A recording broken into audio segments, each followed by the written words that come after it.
রে বউ, এই টাইমে ঘুম থেকে উঠলি? বাড়ির কামকাজ কেরা করব? মা, সারা রাত বাচ্চাটা কাঁদছে, তাই একটু দেরি হয়েছে। অজুহাত দিস না, আমার সময় 5টা বাজলেই সব কাম শেষ হয়ে যাইতো। সব সময় হামাকে আপনার লোকে তুলনা কইরেন না। সময় বদলাইছে। সময় বদলাইছে মানে সংসারের নিয়ম কি বদলাইছে? আমিও সারাদিন কাম করি, একটু বিশ্রাম নিলে দোষ কই? বিশ্রামই তো তোর বেশি, কাম কম কথা বেশি। আপনি সবসময় আমার ভুলই দেখেন, ভালোটা কখনো দেখেন না।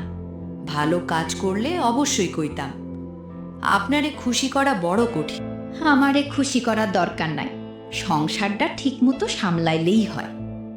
আমি চেষ্টা করি, কিন্তু আপনি সব সময় বকা দেন। বড়দের কথা শুনতে শিখ, তাতেই সংসারে শান্তি থাকে। সম্মান করি, কিন্তু সব দোষ আমার ঘাড়ে দিলে কষ্ট লাগে। আচ্ছা, আর ঝগড়া না করি, যা রান্নাটা শেষ কর। ঠিক আছে মা, আমিও চাই ঘরটায় শান্তি থাকুক।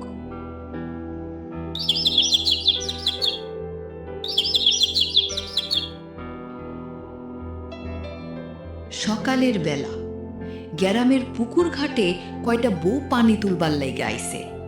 পানি তোলার থাইকা হাসি গল্পই বেশি চলতাছে।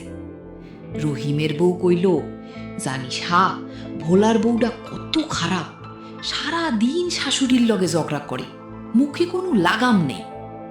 জমিলা কইল, এইডা নতুন কি, আইজ ভোরে দেখিছু শাশুড়ি এক কথা কথে আর ওই 10 কথা হুনাইবার লাগছে। আমরা ওই রকম না রে, আমরা বড়দের একটু সম্মান করি। হালিমা মুখ টিপা হাসি দিয়া কইল, আরো শুনছুস, গতকাল রাগ কইরা ভাতও রাঁধে নেই, বেচারা ভোলা বাজার থেকে রুটি কিনা আনছে। সবাই একসাথে হাসি দিল। এই সময় পাশের বাড়ির মরিয়ম মাইয়া কইল, তোরা কি নিয়ে এত গল্প করছস? রহিমের বউ কইল, কি শুনারে, ভোলার বউডার কাহিনী কইতেছি। মরিয়ম মাথা নাড়ি কইল, মানুষের দোষ কইতে তোদের খুব ভালো লাগে নাকি, কিন্তু নিজের দোষগুলা কেডা দেখবি? জমিলা একটু লজ্জা পাইয়া কইল, আরে গল্প করতেছি আর কি। মরিয়ম কইল, গল্প আর গীবত এক জিনিস না।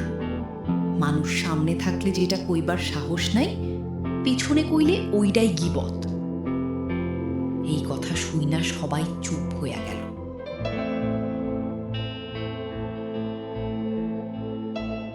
ঠিক ওই সময় ভোলার বউ কলসি নিয়া ঘাটে আইল।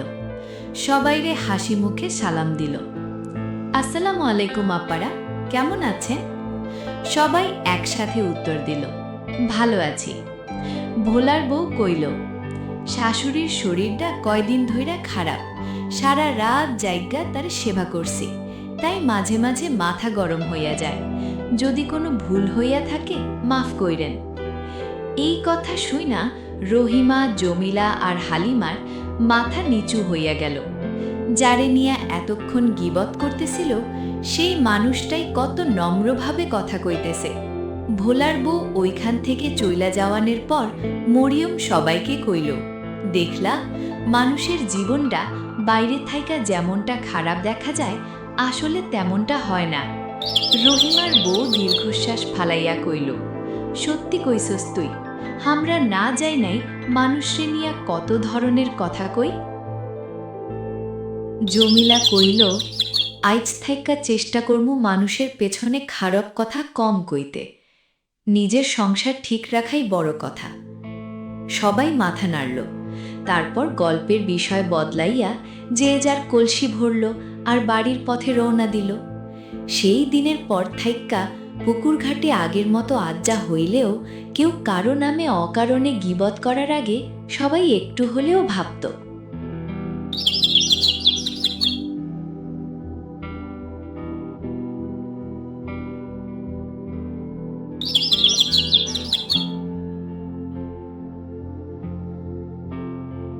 ভিডিওটি ভালো লাগলে লাইক, কমেন্ট ও শেয়ার করতে ভুলবেন না।